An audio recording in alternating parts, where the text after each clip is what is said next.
নাফরমানের নাম থাকে না, পাপীর নাম থাকে না রে আব্বা। এজন্য শুধু শুধু এমন সুন্দর রাত, দিন, হায়াত নষ্ট করো না, নষ্ট করো না। কাফের মুশরিকদের মতো চুল রাখলা কেন? তোমার কোনো আল্লাহ নাই, তোমার কোনো নবী নাই, তোমার মা বাবা নাই, বেঈমানের মতো সাজো কেন? তুমি কাপুরুষ। কথা তো ছিল মুসলমানের আখলাক দেখে, মুসলমানের চলন বলন দেখে মুশরিক বেঈমান ইসলামের দিকে আসবে। আজ আমরা মুসলিম হয়ে আল্লাহর দয়া, আল্লাহ আমাগরে মুসলমান মা বাবার ঘরে জন্ম দিলেন। আহা নওজোয়ান, তোমাদের অনেক ছেলের চুল দেখে বোঝা যায় এগুলো তো বেঈমানের চুল। এই সামনে বড়, ডানে বড়, বামে বড়, সেলুন থেকে যে বিভিন্ন কাটিং কাইটা আনছো এ তো মুশরিকের চুল। তাহলে চুল তোমার বেঈমানের মতো, তোমার আখলাক চরিত্র বুঝি জুনায়েদ বাগদাদির মতো। মানুষ বোঝে না, দুনিয়া বুঝে না, এই সমাজের মানুষ তোমাকে কিভাবে তুমি বোঝো না। তোমরা যারা এক ওয়াক্ত নামাজ পড়ো না, সারাদিন মোবাইলে পড়ে থাকো, নারী, ছবি, গান, বাদ্য, অশ্লীলতা, বেহায়াপনা, তুমি বুঝো না আব্বা তোমারে মানুষ কি ভাবে। তুমি একটাবার বিবেক দিয়ে ভাইবা দেখো এই পৃথিবী তোমাকে কি মনে করে। তুমি না মনে মনে ভাবতেছো তোমার অনেক সুন্দর লাগতেছে, এই জন্য নিজেরটা নিজে দেখে হাসো, নিজেরই তোমার কাছে তোমার ভাল লাগে। যে নিজেকে নিজের ভালো লাগে, নিজেই ছবি তোলে, নিজেই হাসে, নিজে হাত উঠায়, নিজেই চুল ফিরায়, নিজেই সুন্দর লাগতেছে, বিশ্বাস করো বাবা তাকে পৃথিবীতে পাগল বলে, তার সিরালোক বলে। তুমি দেখো কোনো পাগল কি করে, পাগল তো নিজে নিজে হাসে, পাগলের কাছে তো নিজেকেই সুন্দর মনে হয়। আমি নিজে পাবনা পাগলা গারদে আমি মাহফিল করতে গিয়া দেখতে গেছিলাম একদিন আসরের পরে। ওইখানে আমি জিজ্ঞাসা করছি তোমার নাম কি? পাগল এই এর ভিতরে, সেলের ভিতরে হয় কইতেছে আপনি আমার চিনেন না, আমি তো রবীন্দ্রনাথ ঠাকুর। হ্যাঁ বলতেছে, তাহলে বুঝা গেল সে কি পাগল না? হ্যাঁ নিজেই হাসতেছে নিজেই। তাইলে এই জন্য আমি লম্বা করতে চাই না, সময়টা কম তো, কিন্তু আমার উদ্দেশ্য এতগুলো ছেলে বাবা, এটা কোনো নির্বাচনী জনসভা না যাবে একটা ভোট চাইতে আসছি না, কোনো মার্কা নিয়ে আসি নাই, আমার কোনো মার্কা নাইও।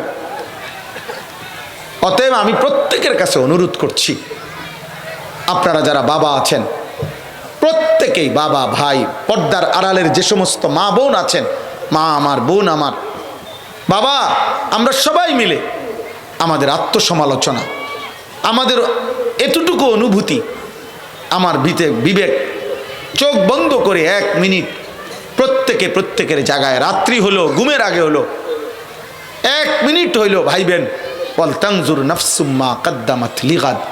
আল্লাহ তাআলা বলছে বান্দা তুমি ভেবো, তুমি ভাইবো আজকের দুনিয়া থেকে, আজকের দিনে আগামী কালকের আখিরাতের জন্য তুমি কি পাঠিয়েছো। হিসাব মিলাও বান্দা, আজকের দিনে 5 ওয়াক্ত নামাজ চলে গেছে, তুমি পড়ছো কয় ওয়াক্ত? পড়ো নাই কয় ওয়াক্ত? 365 দিনে, খোদার 1 বছরে কোনো দিন একদিনও ফজরের নামাজ পড়লো না, এটা মুসলমানের বাচ্চা? তোমরা যারা এমন মানুষ, এই বাবা, যাদের কপালে একদিন, একটা পূর্ণ বছর 365 দিনে কোনো দিন ফজরের নামাজ পড়লো না, তুমি মানুষের বাচ্চা? অসভ্য, তোমার মতো নিকৃষ্ট বেয়াদব গাদ্দার আসমানের নিচে জমিনের উপরে কোনো জানোয়ার তো এত বড় গাদ্দার হয় না, কোনো জানোয়ার তো এত বড় অকৃতজ্ঞ হয় না। একজন মানুষ যে এত বড় কায়নাত, এত বড় আসমান ও জমিনের কোটি কোটি নিয়ামত দিয়ে যে রব প্রতি মুহূর্তে পালন করছেন, সেই রবকে, সেই মালিককে, পালন কর্তাকে যে একটা সেজদা দেয় না, তুই বেটা মানুষের বাচ্চা না বেটা, তুই জানোয়ার তো বেটা, তো নিকৃষ্ট না বেটা, কুত্তা বিলাই তো এত খারাপ হইতে পারে না বেটা। একটা কুকুরকে জিজ্ঞাসা করো বেনামাজি ছেলে, এই বাবা, একটা কুত্তারে জিগাও যে কুত্তা তুই সেজদা দিলি না কেন? কুত্তা বলবে আমাকে আল্লাহ সেজদা দিতে বলে নাই, এই জন্য দেই নাই। তোকে বলছে দিতে। কুকুরকে আল্লাহ সেজদা দিতে বলছে, কুকুরের উপরে সেজদা আছে, এই জন্য সে সেজদা দেয় না। ওকে তো নামাজ পড়তে বলে নাই আল্লাহ। কেন আল্লাহ কোরআনে বলছে বালহুম আদাল? আল্লাহ মানুষকে বলছে জানোয়ারের চাইতে নিকৃষ্ট। কেন বলল? কারণ তার ভিতরে কুকুরের আখলাকও নাই। আল্লাহ বলছে তার ভিতরে শুকুরের আখলাকও নাই, এই জন্য বলছে বালহুম আদাল, ও জানোয়ারের চাইতে নিকৃষ্ট। কারণ কোন জানোয়ার এই জন্য গোলামি করে না, এই জন্য সেজদা করে না যে তাকে আল্লাহ বলে নাই। আমাদেরকে বলছে আমাদের সকলের উপরে নামাজ ফরজ, কথা বলে না? আমাদের সবার উপরে নামাজ ফরজ, 5 ওয়াক্ত নামাজ ফরজ, প্রতিদিন ফরজ। ফজরের নামাজ আমাদের উপরে ফরজ। তাহলে আমাদের ফজরের মুসল্লি কই? আপনারা বাবারা কিভাবে ঘুমান? এই মুসলমান বাবা, আপনার ঘরের 8 জন মানুষ ফজরের নামাজ পড়ে না একজনও, আপনি কেমনে ঘুমান? এই নাফরমানদের উপরে যদি আল্লাহর গজব পড়ে, তো এই গজবে তো আপনি ধ্বংস হয়ে যাবেন। আপনি কেমনে ঘুমান মিয়া? আপনার ঘুম আসে কিভাবে?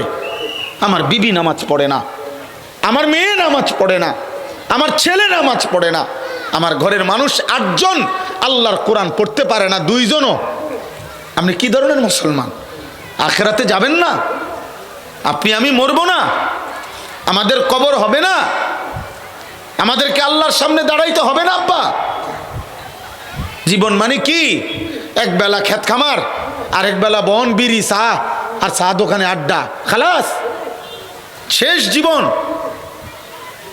অধিকাংশ বয়স্ক লোক আপনারা এটাই ভাবছেন, এক বেলা খেত খামারে কাম করবেন আর আরেক বেলা বাকি টাইম বিকাল থেকে নিয়ে বারে রাত যতক্ষণ সজাগ আছে বিড়ি সিগারেট বন চা, চা দোকানে নারী ছবি নাটক সিনেমা নর্তকী, খালাস, ঘুমাইলেছি। এরই নাম জীবন? এরই নাম মুসলমান? মরতে হবে না আমাদেরকে?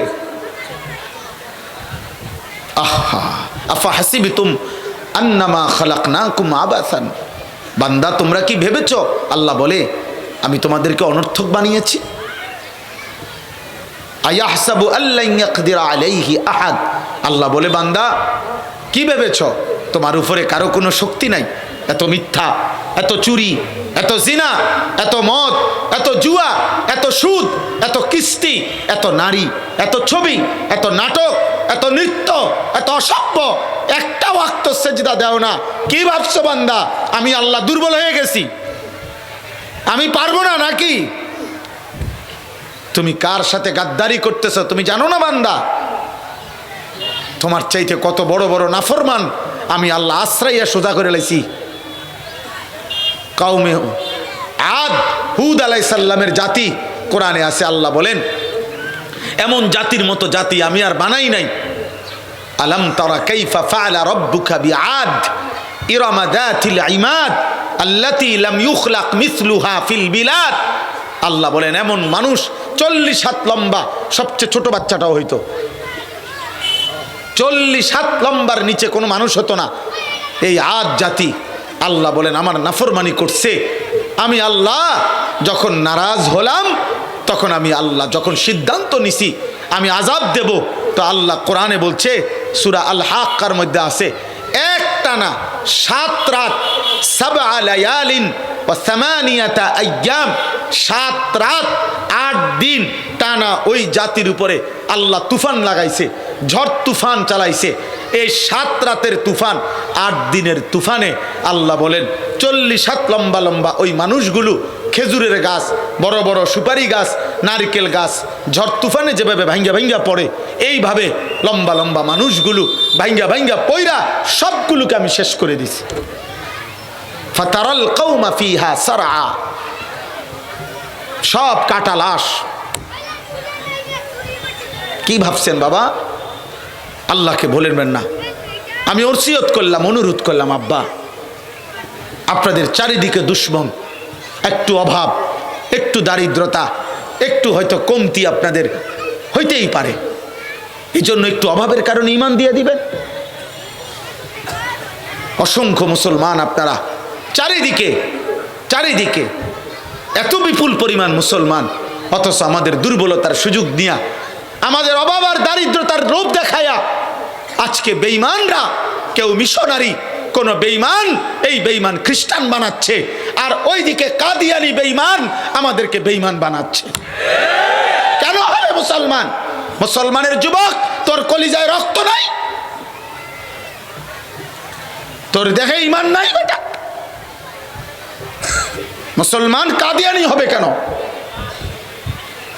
মুসলমান খ্রিস্টান হবে কেন? ঈসাই মুসলমান বলতে কোনো মুসলমান নাই। মুসলমান একই মুসলমান, মুহাম্মদ আরবি সাল্লাল্লাহু আলাইহি সাল্লামের উম্মত, নবীকে মানে, আখিরি নবীকে মানে, এরাই মুসলমান। অন্য কেউ আর মুসলমান হইতে পারে না। অতএব কাদিয়ানি মুসলমান নয়, ঈসাই মুসলমান এই নামে কোনো মুসলমান নয়। মুসলমান শুধুই মুহাম্মদ আরবি সাল্লাল্লাহু আলাইহি সাল্লামের খতমে নবুয়ত, ঈমান আকীদা যারা মানে তারাই শুধু মুসলমান। নিজেকে মুসলমান দাবি করো তো আমগো লগে মসজিদে নামাজ পড়ো, কথা বলে না কেন? আসো এক লগে, আসো ভাইয়া, একসাথে ঢুকো মসজিদে, আমগো মসজিদে আসো। আলাদা হইলা কেন? সিফা সাফা দিয়ে থাকো কেন? কোনাকানিতে আলগা নিয়ে কি বুঝাও? এখানে বুঝাও, কথা বলেন। এখানে আসো, এখানে বুঝাও, সবার সামনে বুঝাও, খোলা মাঠে বুঝাও। সিফা সাফাত বুঝাও কা? কোনাকানিতে বুঝাও কেন? আলগা রুমে নিয়ে কি বুঝাও? ইসলাম এটা কি গোপন কোন ধর্মের নাম? তাহলে সাফ বক্তব্য, সোজা কথা। আব্বা জীবনের ও কি হইব, ঝামেলা হইব, এই হইব সেই হইব, হ্যাঁ কি হইব? শেষ পর্যন্ত মৃত্যু হবে, শহীদ হবে, জান যাবে, খুন ঝরবে, আর কি? আর কি? কোন মুমিনের আল্লাহর জন্য, দ্বীনের জন্য, রাসূলুল্লাহ সাল্লাল্লাহু আলাইহি সাল্লামের ইজ্জত সম্মানের জন্য, আল্লাহর দ্বীন বুলন্দের জন্য যদি কোনো মুমিনের রক্ত ঝরে, কোনো মুমিন ঈমানের জন্য রক্ত ঝরে, সে কি অপমান? না। সেটা অপমান বলেন না কেন? শাহাদাতের মৃত্যু অপমান? তাহলে অসুবিধা কি? আজকে তোমরা বাবারা, আপনারা প্রত্যেকেই আপনাদের ছেলেদেরকে ছেড়ে দিলেন, এক ওয়াক্ত নামাজ পড়ে না, ও ঈমান বাঁচাবে কেমনে? ও এক বেলাও পেশাব করে পানি নেয় না, টয়লেট পেপার ব্যবহার করে না, ও মুসলমান হলো কেমনে?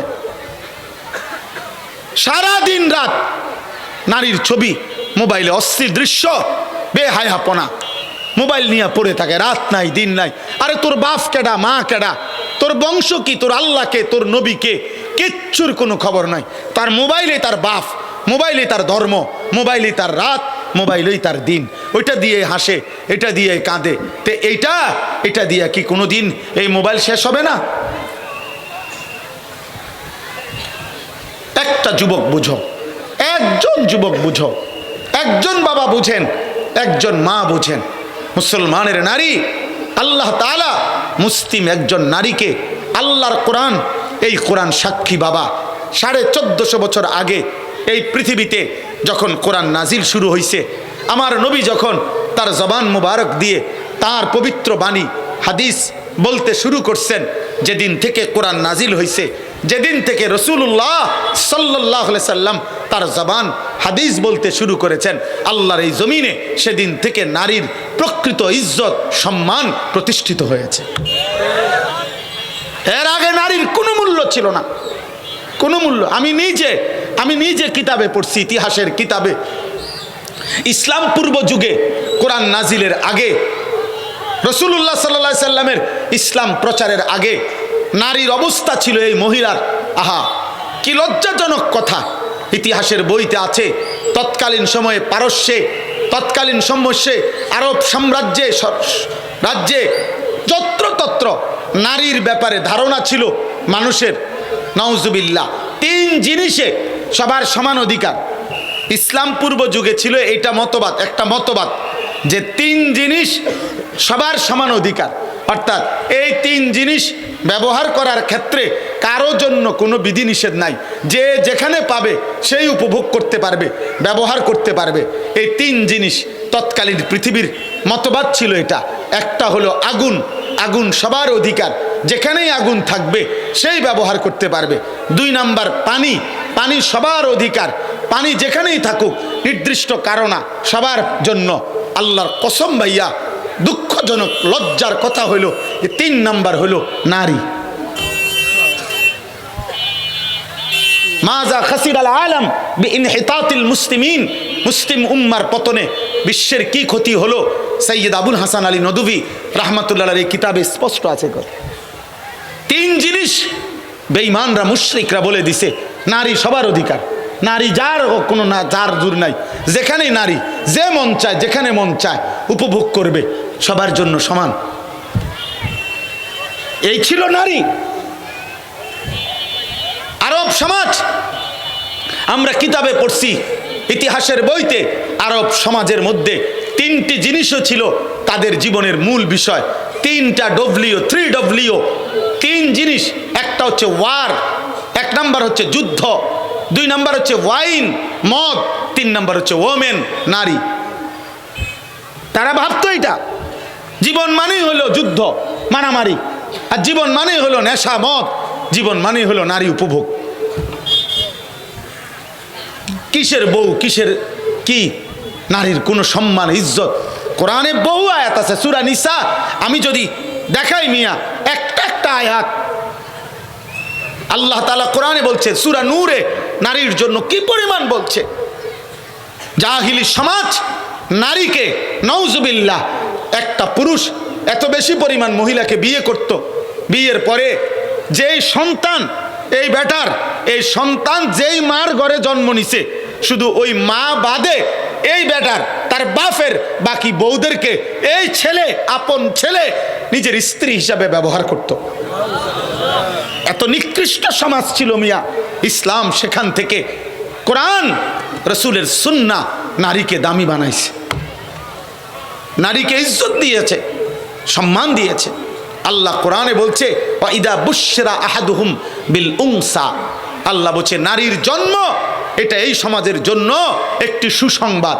নারী ঘৃণিত নয়, নারী মাটিতে পুঁতে ফেলবা এরকম বস্তু নয়, নারী সুসংবাদ। তাবশীর, তাবশীর অর্থ সুসংবাদ। আল্লাহ ইজ্জত একটা একটা করে করে নারীকে সম্মান দিছে, নবীজি সম্মান দিছে। মেয়ের বাবাকে নবী বলছে, হে মেয়ের বাবা, মেয়েটাকে আদর যত্ন করে লালন পালন করে স্বামীর হাতে তুলে দিও, নেককার স্বামীর হাতে। আল্লাহ রসুল ওয়াদা দিছে, আমি মুহাম্মদ ওয়াদা দিলাম, তুমি মেয়ের বাবাকে একসাথে 2 আঙ্গুল যেমন পাশাপাশি এমন পাশাপাশি রেখে আমি তোমারে জান্নাতে রাখবো। ইজ্জত কাকে বলে? সম্মান কাকে বলে মিয়া?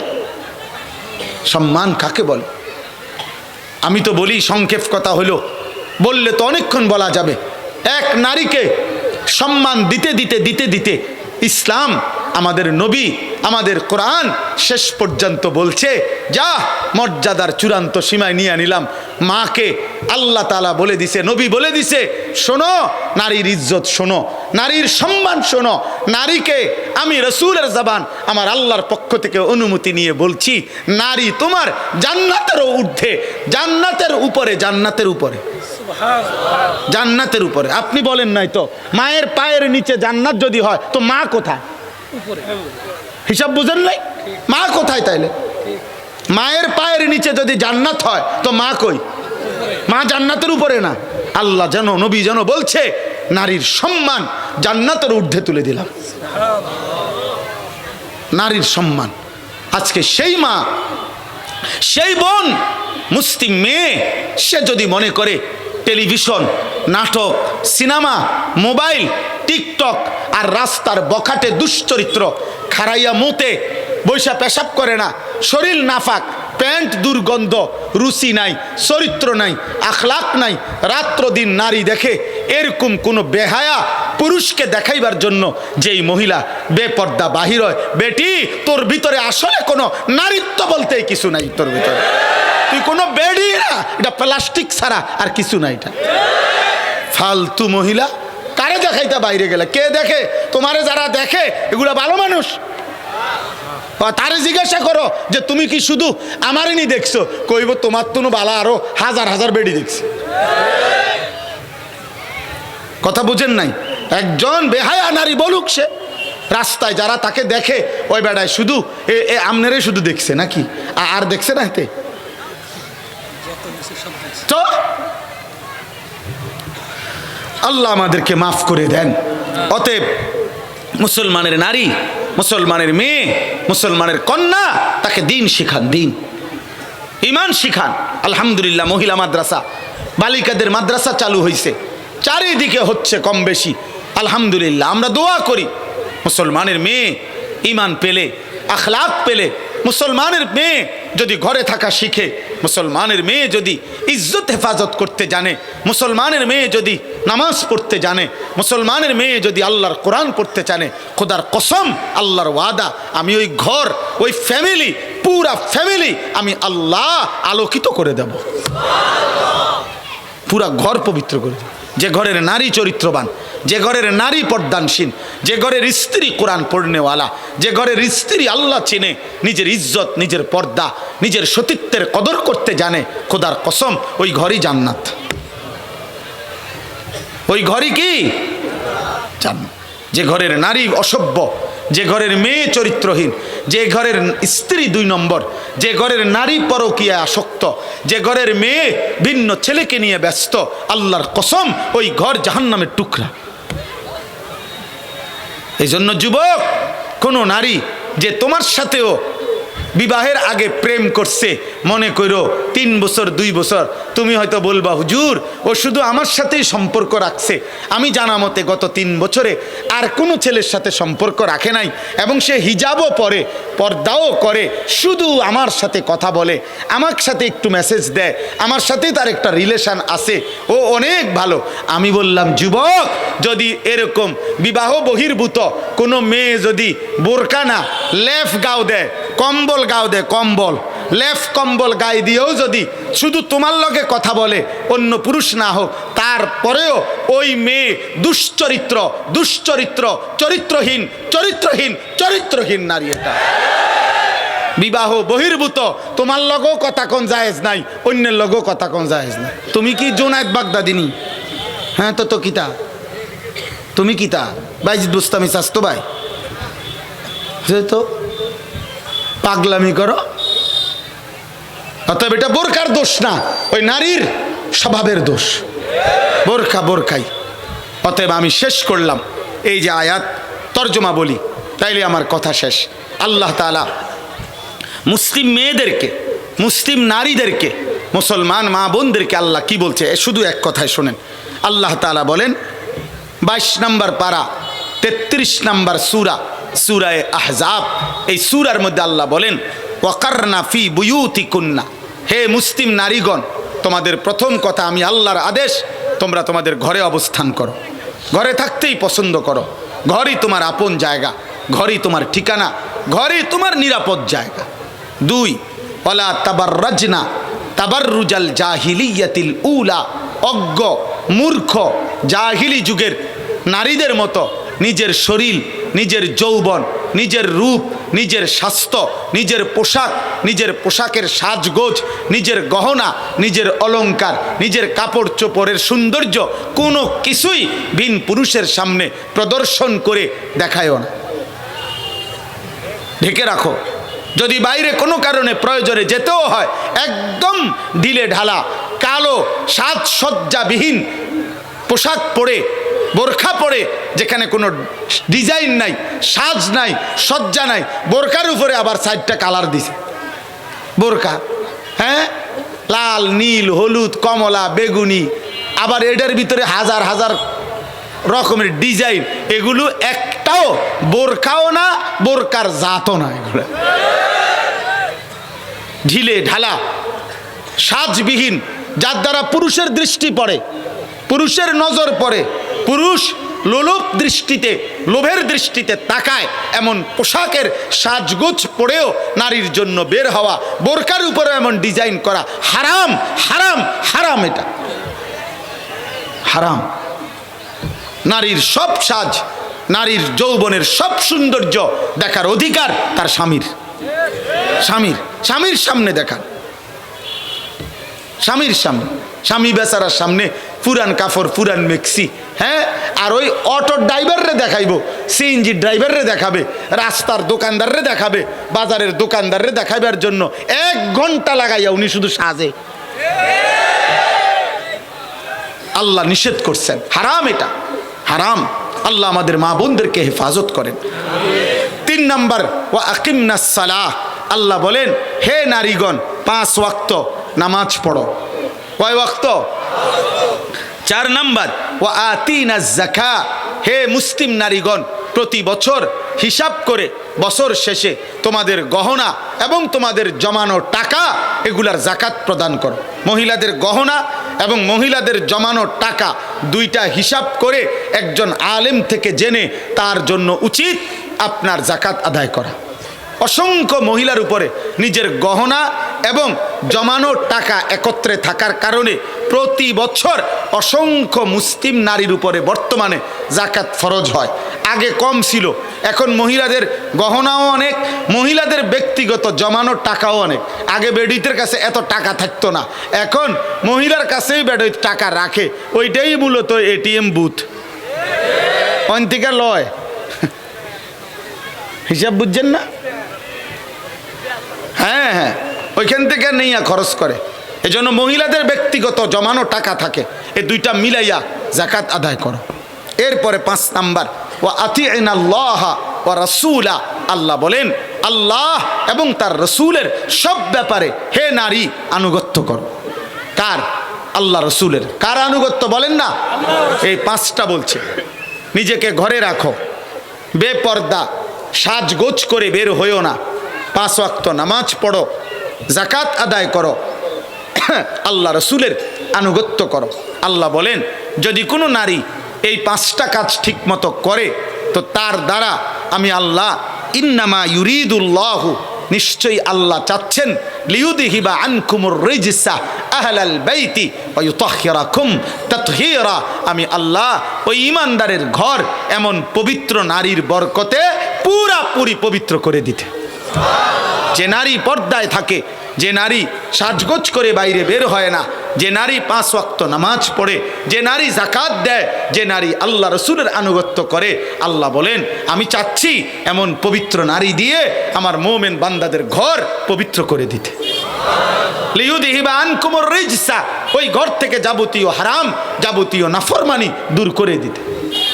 তাহলে একটা মেয়ে যদি চরিত্রবান হয়, একটা মেয়ে যদি দ্বীন শিখে, একটা মেয়ে যদি আল্লাহর কোরআন শিখে, একটা মেয়ে যদি রসুলের সুন্নাহ শিখে, নিজের ইজ্জত, নিজের সতীত্ব, নিজের পর্দার কদর করতে জানে, আল্লাহকে সেজদা দিতে জানে, আল্লাহর কসম একটি সমাজ আলোকিত হবে, একটা ঘর আলোকিত হবে, একটা ফ্যামিলি নূরানি বরকতময় হয়ে যাবে ইনশাআল্লাহ। ওয়াদকুরনা মা ইউতলা ফি বুয়ুতিকুন্না মিন আয়াতিল্লাহি ওয়াল হিকমা। এই শেষ আয়াত আল্লাহ বলেন, হে মুসলিম নারীগণ, প্রতিনিয়ত তোমরা যে ঘরে থাকবা, ওই যে শুরুতে আল্লাহ বলছে তোমরা যে ঘরে থাকবা, ঘরে থাকো। তোম নারী যদি জিজ্ঞাসা করে সারা দিন রাত আমি ঘরে থাইকা কি করবো, আমি বাইরে না ঘুরলে, তো আল্লাহ বলে কি করবা আমি বলে দিচ্ছি। তোমরা তোমাদের ঘরে মিন আয়াতিল্লাহ, আল্লাহর কোরআন পড়বা, ওয়াল হিকমা, রসুলের সুন্নাহ, রসুলের হাদিস, দ্বীনের চর্চা তোমরা ঘরে করবা। ওয়াকানা ইন্নাল্লাহা কানা লতীফান খবীরা, বড় সূক্ষ্মভাবে আল্লাহ তাআলা তোমাদের খবর রাখছেন, তোমাদের দিকে নজর রাখছেন। অতএব আল্লাহ তোমাদের প্রতি বড় বেশি সূক্ষ্ম দৃষ্টিতে তাকিয়ে আছেন তোমরা কি করছো। অতএব যদি তোমরা ঘরে দ্বীন চর্চা করো, কোরআন পড়ো, রসুলের সুন্নাহ পড়ো, তো আমি আল্লাহ ওয়াদা দিলাম। এখানে আছে আগে আয়াতে আল্লাহ বলছে, যে নারী আল্লাহ রসুলের কষ্ট করে আনুগত্য করে, আল্লাহর ওয়াদা নুতিহা লাহা আজরাহা মাররাতাইন। আমি নারী হিসাবে দুর্বল হয়েও আমার বিধান মানলো, আমি আল্লাহ তাকে প্রত্যেক আমলে ডাবল নেকি দান করব। মাররাতাইন, মাররাতাইন মানে 2 বার, আমি তারে ডাবল নেকি দেব। ও আতাদনা লাহা রিজকান কারীমা। আর আমি আল্লাহ তাকে এই ঘরে থাকার বরকতে, পর্দায় থাকার বরকতে, কোরআন পড়ার বরকতে, আমার হুকুম মানার বরকতে আমি আল্লাহ ওয়াদা দিলাম আমি তার জন্য ইজ্জতের, সম্মানের পবিত্র রিজিক দান করব। নারী তুমি ঠকবা না, ইজ্জত পাইবা। আজকে এই মল্লিকা দহ ভাটিবাড়ি খাতুনে জান্নাত ফাতেমাতুজ জাহরা এই বালিকা মাদ্রাসা আল্লাহ তাআলা কবুল করেন। আপনারা আপনাদের মেয়েদেরকে দিন শেখান, আপনাদের মেয়েদেরকে আপনারা ঈমান আমলে পর্দা পুশিদায় আপনাদের বিবি, আপনাদের মা, আপনাদের বোন, আপনাদের কন্যাদেরকে রাখেন। কিশোর ভাই, যুবক ভাই, নারীর জন্য লোভে পড়ে এই নাটক, সিনেমা, অশ্লীলতা, বেহায়াপনা, মোবাইলের অসভ্যতা ছেড়ে দাও বাপ, আল্লাহ বরকত দিবে। আল্লাহ সবাইরে কবুল করে নেন। 2টা মিনিট, আমার 1টা মিনিট, আমি এক্ষুনি দোয়া করে দিচ্ছি। 2 মিনিট আমার কথা হইল, আমরা যেহেতু আসছি সবাই বসছি, কেউ উঠেন না, আমি মনে দোয়া করবো এক্ষুনি। 2 মিনিট সময় আপনারা প্রত্যেকে এই মাদ্রাসায়, যেই কোনো মাদ্রাসা যেখানে ভালো কাজ, সেখানে আমাদের সামর্থ্য দিয়ে উচিত কিছু অংশগ্রহণ করা, এটাতে বরকত হয়। আপনি 10 টাকাই দেন, 100 টাকাই দেন, 500 টাকাই দেন, 50 টাকাই দেন, দেখবেন একটি ভালো কাজের সাথে আপনি মিশে গেছেন। হতে পারে এরপরে আপনার নাম মনে নাই, কিন্তু আল্লাহ তো দেখবেন। আর আল্লাহ যতদিন ওই নেক কাজ চলবে আপনার আমল নামায় সদকায়ে জারিয়ার সওয়াব হতেই থাকবে, হতেই থাকবে। এই জন্য প্রত্যেকে পকেটে হাত দেন, যার যার ভালোবাসা নিয়ে, মহব্বত নিয়ে 2-4 জন ভাই ওঠেন। মাদ্রাসার বড় তালেবে এলেম ভাই, তোমরা ওঠো, উইটা নেও, হাতে হাতে নাও বা রুমালে নাও, আপনারা দেন, আল্লাহ বরকত দিবে। আমি আপনাদের জন্য দোয়া করছি, কেউ ঠকবেন না। আল্লাহর জন্য দিলে, মাদ্রাসার জন্য দিলে মুসলমানের মেয়েরা দিন শিখবে, মুসলমানের মেয়েরা ইলম শিখবে, আল্লাহর কোরআন শিখবে, আপনাদের বরকত হবে। দেন, প্রত্যেকে দেন, দয়া করে প্রত্যেকেই দেন। মাশাআল্লাহ, মাশাআল্লাহ। উপরেও দেন।